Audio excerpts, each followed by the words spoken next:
Alors maintenant qu'on a vu comment créer une newsletter, on va regarder comment créer un autorépondeur. Donc déjà pour avoir une séquence mail avec des autorépondeurs à l'intérieur, il faut que vous ayez une liste.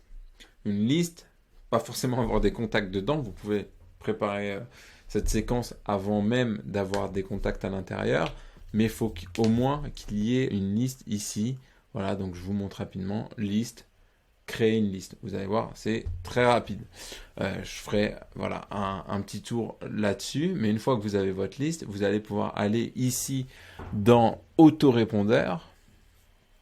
Et dans autorépondeur, donc il y a différentes façons de faire, mais vous pouvez cliquer ici. Moi j'aime bien avoir le calendrier. Et là on va retirer un petit peu toutes les listes, sinon ça va faire beaucoup trop. Hop, hop. Ah oui, il veut pas. D'accord, il veut pas que j'ai aucune liste. Donc c'est pas grave. On va faire le 5 jours challenge. Ok.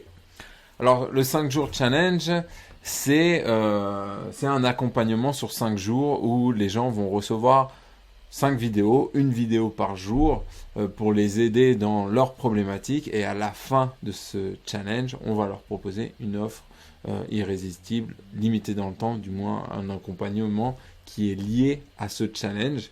Si la personne généralement est allée jusqu'au bout de ce challenge, il est possible que ce soit quelqu'un de qualifié et de intéressé par cette offre-là. Et donc, on ne veut pas qu'elle reçoive la vidéo numéro 3 dès le premier jour. On ne veut pas qu'elle reçoive l'offre le premier jour ou le deuxième jour. On veut lui créer une expérience unique et personnalisée et logique pour que ça tienne debout. En fait, c'est comme un argumentaire de vente. On ne va pas commencer à envoyer le devis, puis ensuite faire recueillir les besoins ou parler des fonctionnalités du produit qu'à la fin et parler des témoignages en premier. Bah voilà, là on structure tout ça pour que ce soit logique. Donc là, on voit sur le calendrier que cette séquence-là, elle va durer 9 jours et que sur chaque jour, on va avoir un mail différent. Et donc après, bah, c'est assez simple pour la création du mail. Quand vous arrivez au début, vous avez aucun mail, vous avez juste le nom de votre liste qui est ici. Eh bien, il vous suffit de cliquer dans la case où vous souhaitez créer le mail.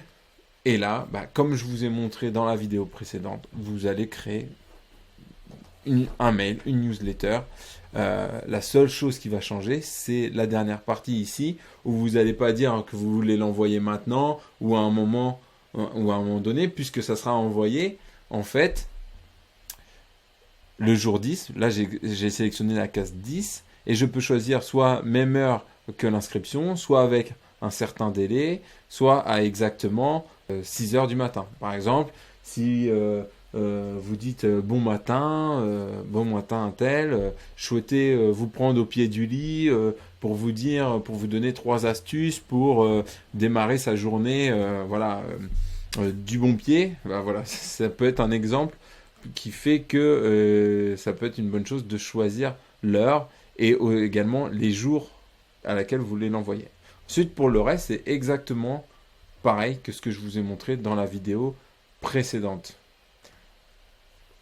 Voilà, donc là on est revenu en arrière, c'est juste qu'il me remet le format de la liste de mails et non le calendrier. Voilà, si je reviens sur le calendrier, voilà, on est là. Donc ensuite, après, juste petite chose qui est intéressant à faire, par exemple si vous faites une séquence de demande de devis, enfin de relance de devis, bien entendu, vous allez faire le premier mail où vous allez envoyer le devis en pièce jointe. Là, ça va être hyper personnalisé. Là, on n'a pas envie de robotiser la chose. Cependant, les relances, on va vouloir les automatiser. Et ce que vous allez voir, c'est que quand vous allez ajouter le prospect après lui avoir envoyé un devis dans cette séquence mail, en fait, GetResponse va vous dire, OK, à quel moment je l'envoie, à quel jour du cycle je le mets. Et vous allez dire, bah moi, mon premier mail, il est jour 4, mais je veux le mettre au jour 0, mon contact, pour qu'il reçoive ce premier mail seulement 4 jours après. Sauf que GetResponse ne va pas vous le permettre. Et donc, ce qu'il vous faudra faire, c'est de créer un mail à jour 0 avec rien à l'intérieur. Enfin, vous mettez, voilà, vous mettez rien, vide. Mais pour pas qu'ils soient envoyés, ici, vous irez là et vous le désactiverez. Ce qui vous permettra en fait d'envoyer le prospect, enfin le contact, sur le cycle du jour 0 sans que lui reçoive de mail.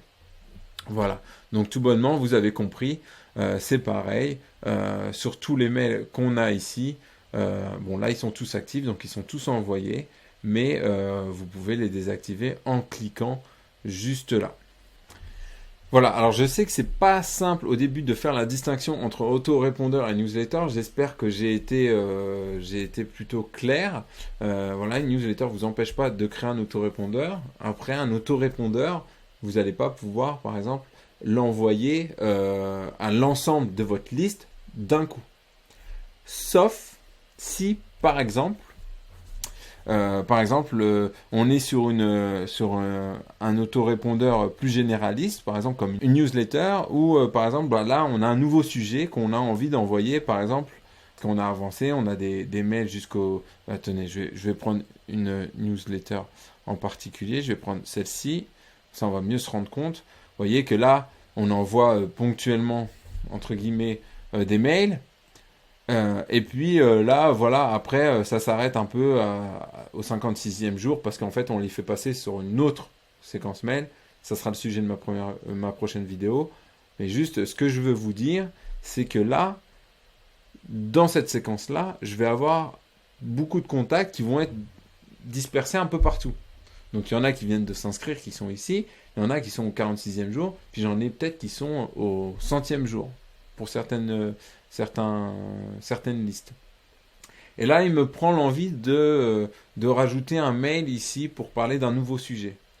Eh bien, tous ceux qui vont être avant ne vont pas recevoir ce mail puisqu'ils le recevront quand ils seront dans l'expérience du jour 64.